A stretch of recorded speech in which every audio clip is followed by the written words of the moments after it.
મારું નામ ઝવેર નારાયણ મહેશ્વરી. મારા પતિની નસ ફાટી ગઈ હતી. નારાયણ રામજી મહેશ્વરીની કે પટેલ હોસ્પિટલમાં આવ્યા અમે. તેજેન્દ્ર સર ડૉક્ટર અને અરવિંદ સર ડૉક્ટર એ બહુ જ સારી સારવાર કરી. અમે ગાંધીધામથી આવ્યા હતા. એ સારવાર અહીંયા બહુ જ સારી છે અને સ્ટાફ પણ બહુ જ સારો છે. અહીંયા સારવાર બહુ સારી છે. નમસ્કાર, હું ડૉક્ટર તેજેન્દ્ર રામાની, ઇન્ટરવેન્શનલ રેડિયોલોજિસ્ટ અને એન્ડોવાસ્ક્યુલર સ્પેશિયાલિસ્ટ છું.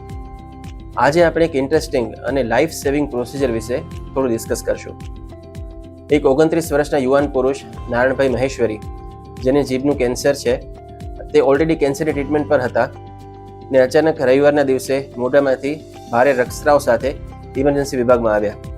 મોઢામાંથી એમને 1 લીટરથી પણ વધારે બ્લીડિંગ થયું હતું, જે કોઈ પણ ઇન્જેક્શન કે દવાથી કંટ્રોલમાં નહોતું આવતું. અમે ઇમરજન્સીમાં સીટી સ્કેન કરાવ્યું. તેમાં જાણવા મળ્યું કે મોઢામાં જીભ પાસે એક નસ ફાટી ગઈ છે, જેને તાત્કાલિક બંધ કરવામાં ના આવે તો પેશન્ટને જીવને પણ જોખમ છે.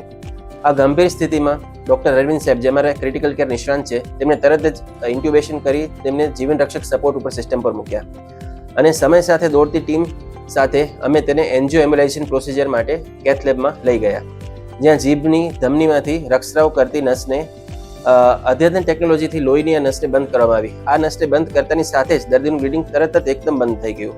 ત્યારબાદ તેમને આઈસીયુમાં ઓબ્ઝર્વેશન માટે અને ફર્ધર મેનેજમેન્ટ માટે રાખવામાં આવ્યા હતા.